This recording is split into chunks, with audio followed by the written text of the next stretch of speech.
to put the cherry on top, it is Nelson Mandela's 101st birthday. To open this movie here on his birthday feels like we have put in our 67 minutes. But on the serious side, it's an incredible story.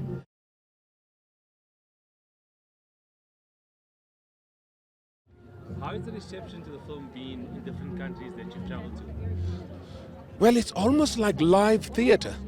You know, the screen comes up and it opens, and there's a round of applause. It's almost that each actor playing the animal. When he steps in, when I walked in as Rafiki, and it was wild, people recognizing that that's John Kani, and yet it's Rafiki.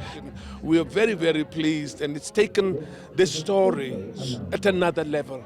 As Jon Favreau would say, we use all the technology we knew when we did the Jungle Book.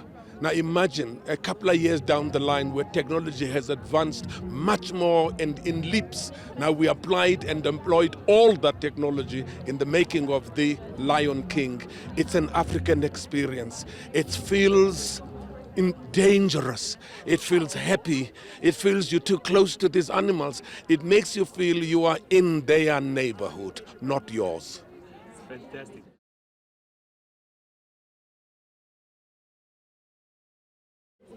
Well, when I was told by Jon Favreau, the director, that I'm going to voice Rafiki, so you do all sort of thinking and research to understand what this character is about. And I came around, I said, I'm 75 years old and I'm an elder. Rafiki is exactly the same age. He was there when Mufasa was inaugurated as the king of the pride. He was there when Simba was born. He'll still be there when Simba's young son, and generations and generations. So it's been an incredible experience working from hand drawings to try and get the character, to try and get the passion, to try and sort of transfer your voice to represent the center and the being of this primate, who I hope doesn't look like me. But he does to a certain extent. But it has been a joy working like, okay, now say it this way. Now, imagine I'm not here, you're talking to some African children somewhere in Africa, in the jungle, tell the story of Rafiki. So it's been an exciting experience. I mean, it reminded me those days when we used to have radio stories. And we identified with these characters we've never seen. But as soon as you hear the voice, that, how? You are playing in Kunzemnya. In those radio series in KZN. So that was the kind of feeling and experience.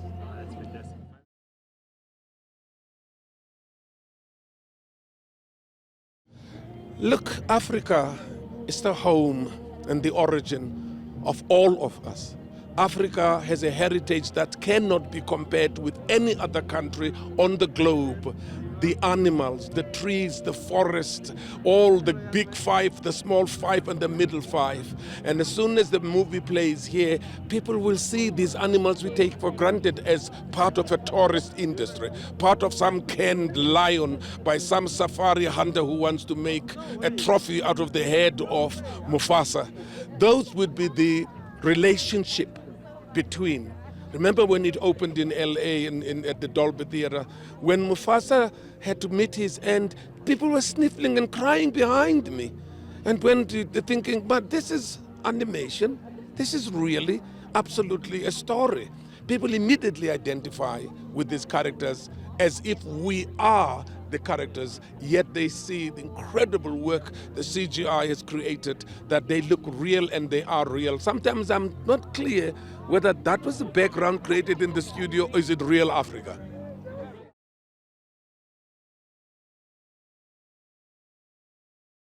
What does it feel like to be featured on the Lion King soundtrack? Oh, being featured on the Lion King soundtrack. You know, when Uncle Lebs brought me on to being choral director, musical director for, South African choir parts that needed to come in, was an exciting thing for me. I just became a child and all these ideas just started rushing into my head. So I think it's been an absolute dream for me, and seeing the final product, or rather hearing the final product, it's just a monumental moment for my career, for my family, and of course I think for the entire continent. What is it about?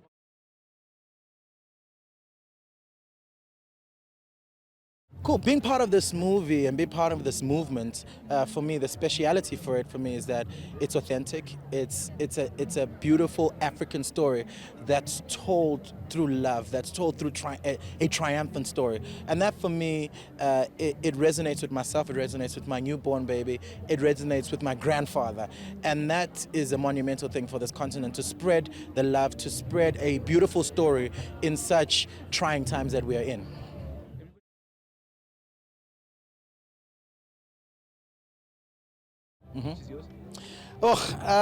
For me, I sit in the movie and I sing the songs. So where there are choral parts, where there's music and especially where there's African languages, for me, I'm thinking that someone in Hong Kong, someone in LA doesn't know what this song means, but it means something to me. And that for me is the power behind the music of the song.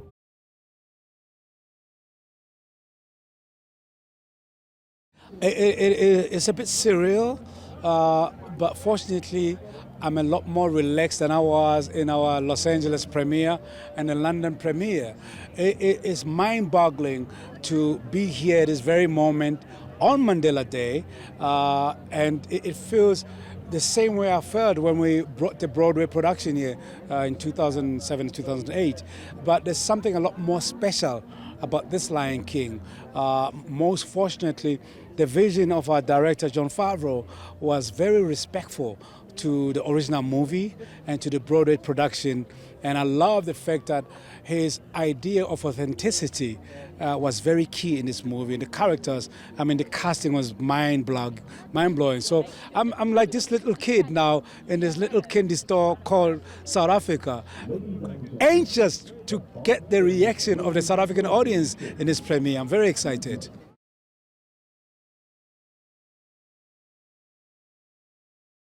Sometimes I don't know if I should answer that because I'm the kind of person that looks forward to people's reaction. But the big part of the soundtrack of this movie is it's inspired a lot more by the live presentation of the music. And fortunately for me, having been involved with the Broadway production, coming into the live action movie, I was almost like I've been auditioning for 22 years with the Broadway production, and I was able to complement mine and Hans Zimmer's vision of how the soundtrack should be, which then came full circle in terms of the director's vision of a live action movie. So I look forward to, the songs that we did. I'm very lucky and blessed that I was able to do He Lives in You in Xhosa, which I wrote originally with Mark Mancina for the original movie. It ended up finding its home on Broadway, and now it's a special song in the end credit songs. And of course, the very special song for me in this movie is our rendition of Mbube, dedicated to the original composer Solomon Linda, and done in a way that hopefully South Africans will appreciate the effort to really bring to the forefront this classic and take ownership of Mbube, originally written by Solomon Linda. So, it's so much in the music menu that I could talk about, but I just kind of look forward to people reacting to it.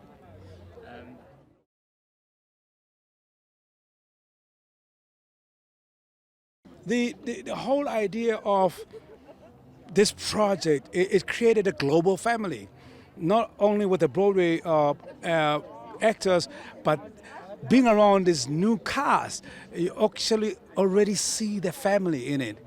Now for us, as people that are behind the music, it's not like we've been away. We've been involved with the Broadway production, and we had this beautiful experiment that was preparing us for this movie.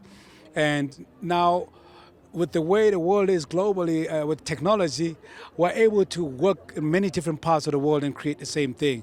And I think that was a big advantage with this movie, because it allowed us to be independently bringing new energy to the music. Of course, I would spend a great deal of time with Hans, because we're kind of like the conjuring, the tie that binds it all. But when it comes to songs, I really love the idea that I'm doing a song that is originally written by Beyoncé, but I'm not with her in a studio, which allows me to bring the edge and link the song to the movie. And the same with working with Pharrell on Mbube or Elton. I did some new stuff that I look forward to people experiencing with Elton John.